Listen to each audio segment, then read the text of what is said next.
Primero habíamos charlado contigo de revisar un poco las herramientas que tienen la gente de la parte agropecuaria para poder dividir sus campos, ya que hay resoluciones que son del 2012, pero que hemos detectado que si bien ha habido publicidad por parte de la provincia y por parte de los profesionales para explicarle que pueden dividir sus campos, hay una resolución del 2012 que nos dio la posibilidad de empezar a dividir los campos, ya que anteriormente se fijaban mucho a un tema de la unidad económica. Y entonces estudiaba mucho el tipo de suelos y el tipo de producción que se iba a realizar allí. A partir de la resolución 194 tipificaron más la forma de dividir los campos y se llegó a la conclusión en una pequeña resolución del ministerio que los campos mayores a 100 hectáreas, aunque no tengan mejoras, son pasibles de ser subdivididos.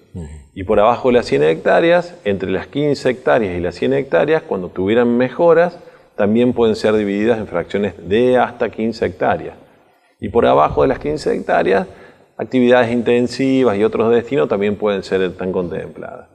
Después, esta resolución hace una enunciación de cuáles son, un enunciado de cuáles son las mejoras.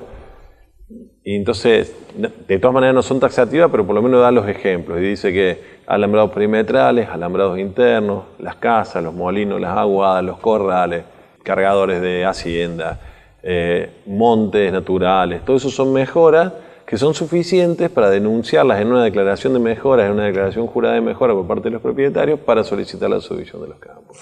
Por ejemplo, digamos, en estos años lo que se dio mucho fue el tema de los feedlots, que tal vez necesitan por ahí superficies que no son tan grandes y sin embargo, como unidad económica, no hay duda no hay duda, y hay un montón de actividades intensivas que no había dudas que eran unidades económicas, pero que no estaban contempladas por el tema de la unidad económica y era muy difícil demostrarlas con estudio agroeconómico. El tema, incluso al revés, vos lo tenías que tener en funcionamiento para que el Ministerio de Agricultura te diera la autorización de subdividir. Claro.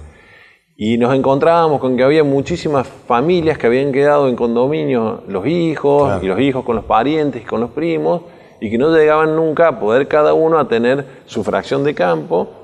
Y cuando empiezan a participar muchos familiares dentro del campo, cada uno quiere tener distintos destinos. El otro quiere alquilar para una cosa, el otro quiere producir él.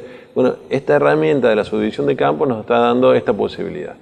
De que todo el mundo tiene que saber que puede, salvo en muy pocos casos, dividir su campo y separarse de su condominio, de su vecino y de sus familiares, de sus herederos, o los padres hacer los adelantos de herencia y escriturarle ya a los hijos cada fracción de campo, con esta resolución del Ministerio, que insisto que es del año 2012. Sí. Nosotros lo tomamos, decíamos recién, esta resolución nueva, porque en realidad vino a cambiar, digamos, una legislación de muchos años, pero ya tiene sus cuantos años, digamos, 2012. Sí, esta resolución de que el tema de que las unidades económicas eran muy difíciles de determinar y de dividir los campos, y que se trabajaba para estas zonas, suponete que teníamos 600 hectáreas como una unidad económica.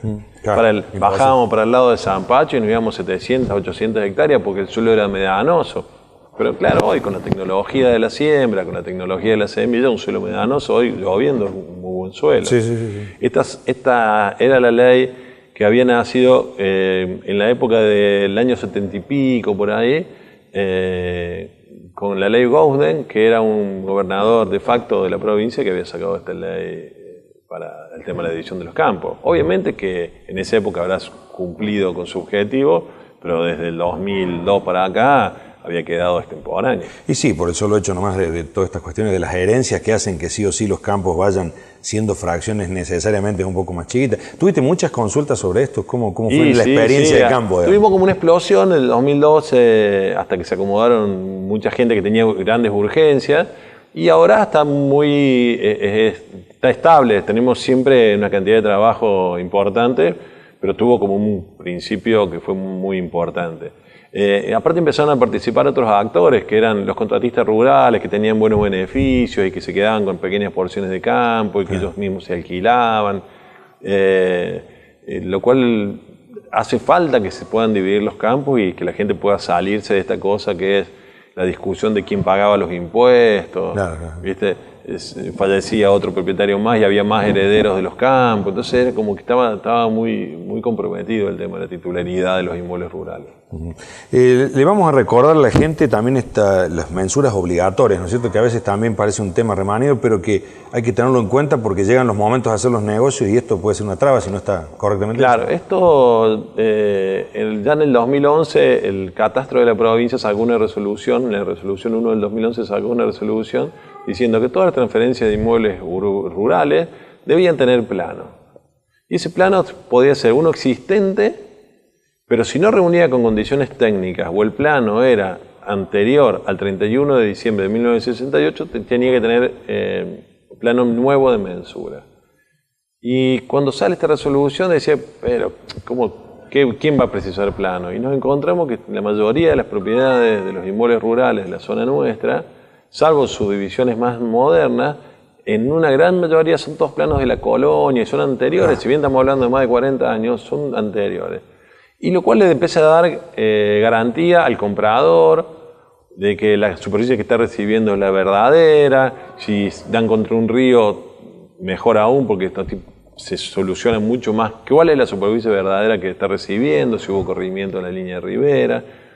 Y bueno, eso también nos genera mucho volumen de trabajo, pero sobre todo mucha seguridad a los compradores de los inmuebles.